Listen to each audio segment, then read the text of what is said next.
going to feature, cook something. But I keep telling you, look, I have a specialty. Nobody else makes it better than me.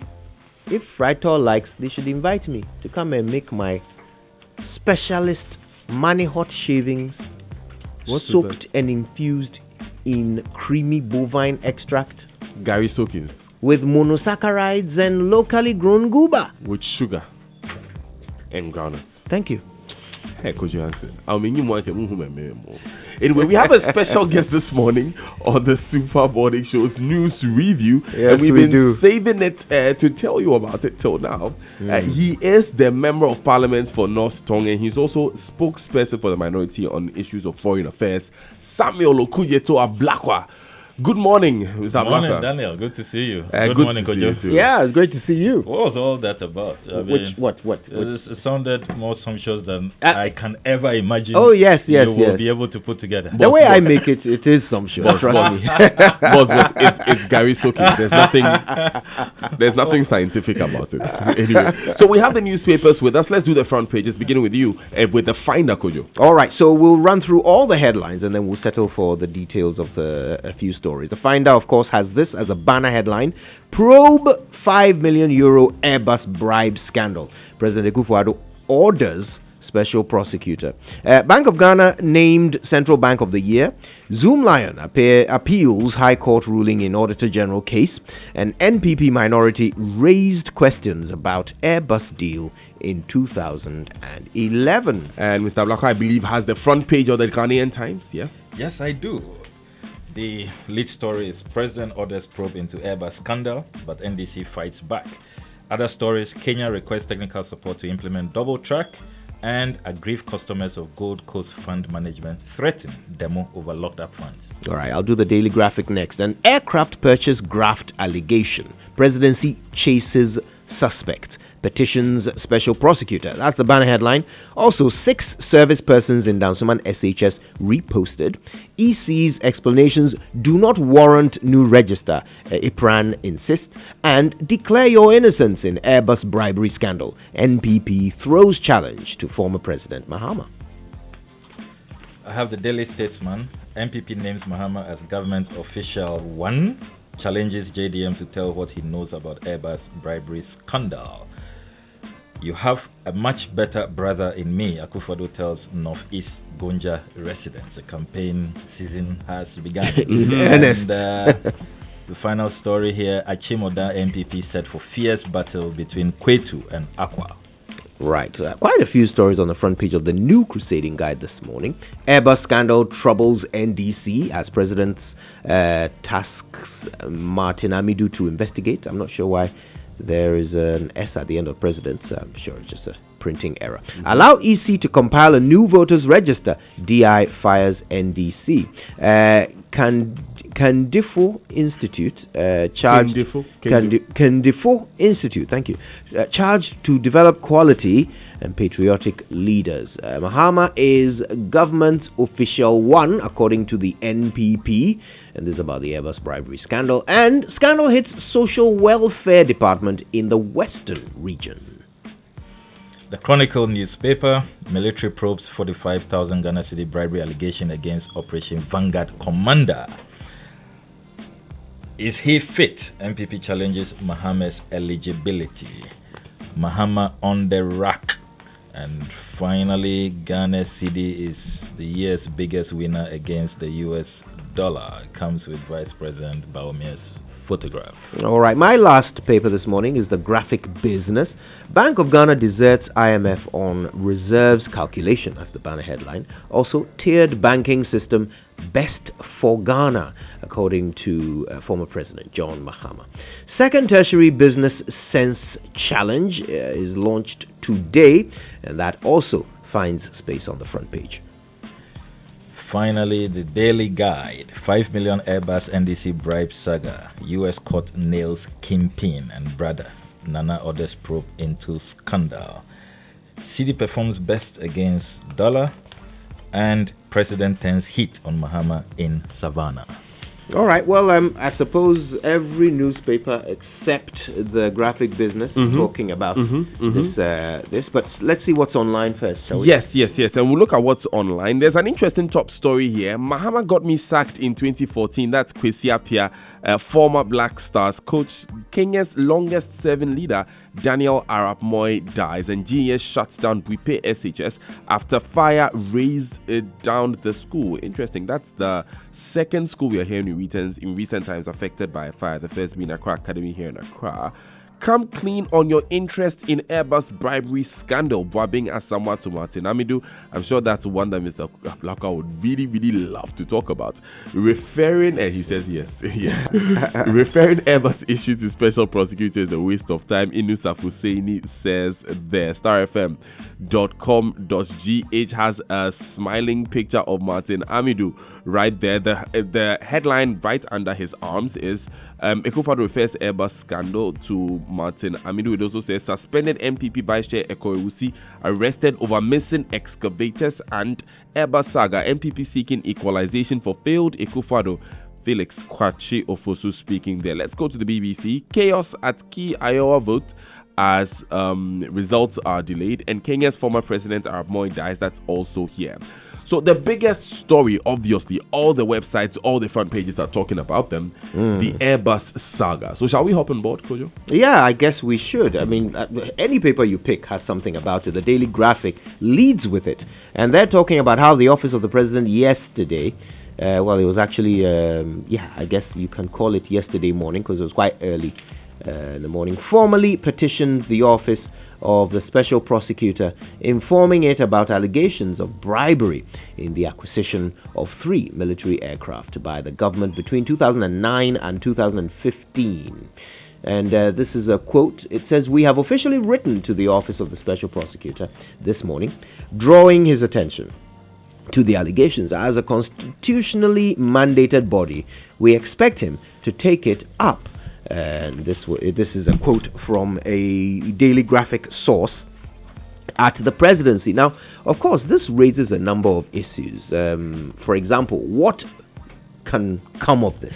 You know, we can start asking a few questions about what options are available to the special prosecutor now that this matter lies before him. So assuming an investigation is done and these officials are identified and these intermediaries are all identified, well, there are a number of charges that the Office of the Special Prosecutor Act 959 will allow the Special Prosecutor to level against them. So there are a number of things here. For example, there is Section 179C, which talks about using public office for private gain. This is seen as a criminal offense. But apart from that, every other... Oh, wait, there's also Section 258, which deals with falsification of returns at election.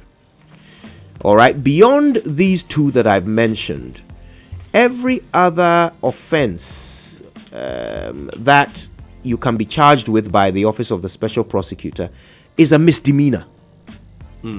Every other one, apart from these two. So, well, I mean, I don't know what the expectation is of the public of what can be done once these individuals are identified. And there are also, I mean, we are dealing with elected officials, right? Yes. So in our country, we know that there are certain elected officials who also enjoy a certain amount of immunity. So if it turns out that any such elected official is involved, then we also come up against the brick wall of whether they can be prosecuted or not. Well, we can't ignore the fact, Kojo, that there's a huge political capital to be gained or lost as a result. I mean, this is the year 2020. Absolutely. And that's what Mr. Kujoto's party has been talking about. Yeah, in fact, it's good he's here. Mr. Kujoto, I'm sure you have a number of thoughts on this. Absolutely. I mean, first of all, we welcome the investigations. I mean, if you have nothing to hide, you should not be worried about investigations. We insist that we have not dealt with any intermediary ever in the purchase of aircraft. The former Attorney General's statement has been very, very clear about that. And if you read the entire judgment, there is no linkage whatsoever with any public government official. If you have a situation clearly which is reference in the judgment of people presenting themselves as intermediaries and making all kinds of claims. You notice that at some point, even intermediary 5 was discredited, and Airbus then moved to intermediary 8 and all of that, set up company D. You see a beehive of activity amongst influence peddlers who purport to want to induce or have the ability to influence a decision. We have said that, look, time without number. There's so many examples. Remember number 12? What did the MPP say? That Nyantechi was just influence peddling and that he didn't have that access to President Akufo-Addo as he claimed. There's several instances in our history where people have just, engaged in influence peddling. All kinds of characters make claims that they cannot support. So this judgment leaves President Mahama squeaky clean. I think that what the MPP did yesterday at their press conference, with all due respect and in all sincerity, was reckless to say the least. When your president is calling for investigations, what we all do is that we wait for the investigation. Okay. Let's see what the special prosecutor finds out.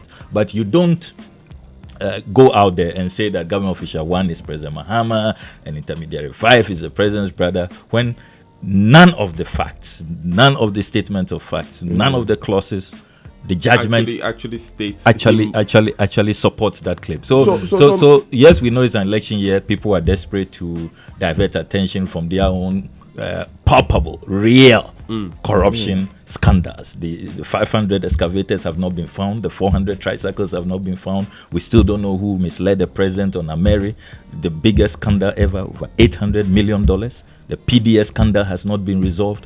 We know that the president over time has, earned the notorious nickname of clearing agent. These are the matters that we expect them to address. They are not referring those corruption scandals to anybody to investigate. Right. Even when they have claimed to be investigating, we don't see the report, like the Australia visa scandal. All we know is that the Deputy Minister for Information has been cleared. Up to now, we don't know who actually perpetrated that visa fraud.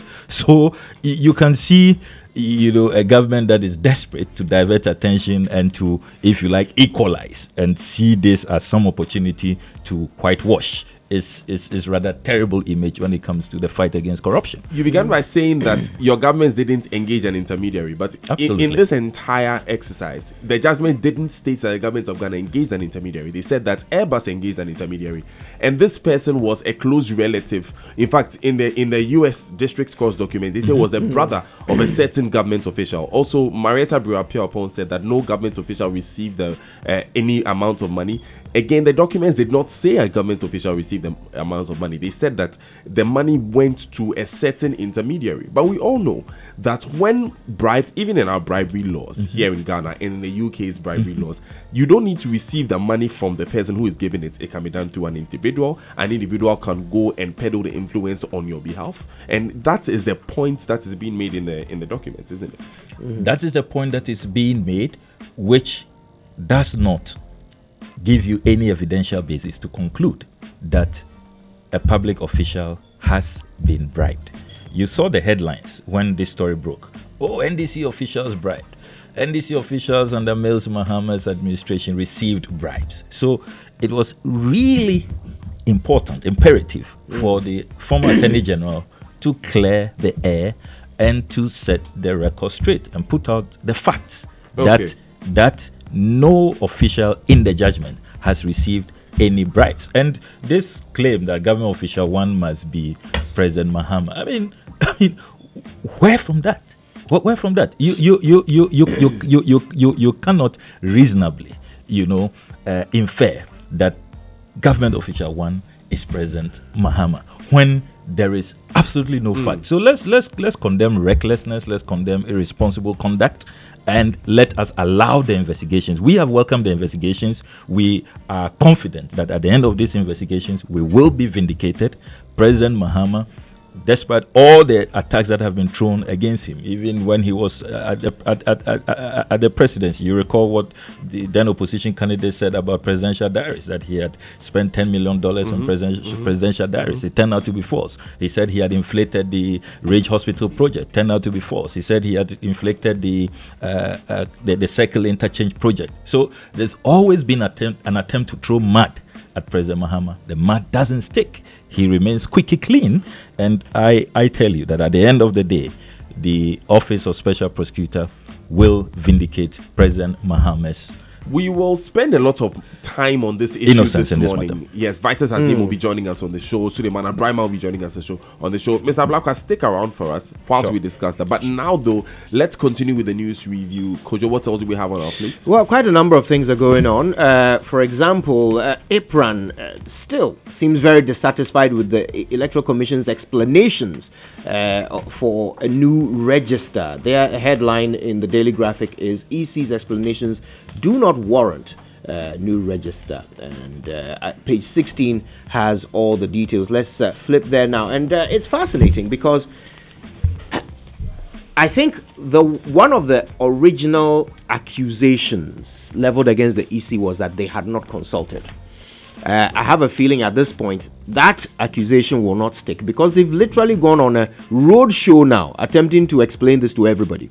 But a paper has been presented on why the EC doesn't need a new voters register for the 2020 election at a forum dubbed Exposing the EC's Technical Justifications for a New Voters Register. The director of IT for the National Democratic Congress, Mr. Osei Kwame Griffiths, said that the data contained in the current register were the product of the system, and that nobody should throw them away. Even if you want a new system, he said, and I quote, you can port the data since it is portable. It is also not the case of a vendor lock-in. These are two arguments that have been made by the EC, and they are being disputed now by this individual, the IT director for the NDC. You know, as was reported this morning, IPRAN is hitting the streets again, Mr. Blackwell. You are wearing red, so you join them. Absolutely. That's why I'm in red. I'm joining them at I thought you were just rekindling the vandal spirit. I always maintain a vandal spirit. It's always rekindled in me. I'm made to understand that there are still some little kinks to iron out between the IPRAN and the police for this to happen. Apparently there's some disagreement about the route that you want to take. How is that? Do you know how that is being resolved? Yes, there was disagreement, but I'm told that it's been resolved now, and that the march will begin this morning in earnest. We are preparing to join our colleagues and thousands of Ghanaians who want to exercise our democratic rights to protest against this really needless attempt by the EC to compile a new voters register. They ought to listen to civil society organizations. They ought to listen to the political parties and the vast majority of Ghanaians who are saying that, look, $150 million can be spent on so many things, including providing dormitories and classroom blocks to end double track, fixing our roads. So many things we can do with $150 million and over. And we should not be wasting resources on a new register. I mean, BVD, BVR equipment, laptops that you purchased less than 4 years ago, I mean, that are in good shape, that you use for the district level elections, that you use for referenda, which according to the EC's own assessment and CODEO's assessment was a very successful election. The machines worked; they did not break down. How come all of a sudden, for December 7, 2020, you need a new equipment? You need to compile a new register. Totally wasteful expenditure, and I am very passionate about that. It is a good cause, and I will urge all members of the general public who are moved and who want to contribute to the democratic process to join us on this march to get our EC to be accountable to us. Unfortunately, when Jean Mensah was at IAA, she led campaigns that the EC, yes, constitutionally you are independent, but you are a public entity. You must be accountable to the people. You cannot just, be a law to yourself and just lord it over everybody. Disregard IPAC, disregard the political parties, and just do whatever you want. Because at the end of the day, peace, stability is a shared responsibility. We all have a role to play to nurture this democracy and to continue to be that bastion of peace that we have been in the sub-region. Has the position changed in any way since the beginning? Is there any of the information that the EC has provided that has perhaps answered one or two of the many questions you had at the beginning? Or are you still at the same place? No need for new biometric machines, no need for new register? Still at the same place, nothing has changed. Indeed, information we have been requesting. For example, we've been asking for that document, the IT consultant's document that the EC claims informed their decision.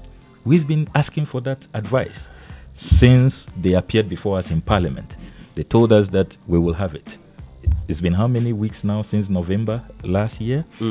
We have not received it. I understand the temptation, Mr. Blackwell, to come on as a guest, but you are our reviewer this morning. Yes. So you know what? Let's do the online news review very quickly, and then we move on to other issues. Samuel Okudzeto Blackwell is staying with us for breakfast, and so if you have any question for him on any of the issues that we are raising, remember we are going to spend some time on the Airbus saga this morning. Vitus Azim is an anti-corruption campaigner. In fact, he's the former executive director for the Ghana Integrity Initiative, and he'll be joining us this morning on the show. Suleiman Abrahima is also a media watcher. He's executive director for the Media Foundation for West Africa. He has some interesting analysis which you'll be sharing. I don't know if Mr. Okudzeto Black will be happy about it. He's shaking his head. You know it already. I've read his piece. Good. Very presumptuous. He's coming here to defend it, so you can ask as many questions as you want, and you as well at home. We are asking you to join us though, as we ensure that we all arrive alive. So you're driving on the street, in your car this morning. You're sitting in your car, you're sitting in traffic, or you're driving on a busy road.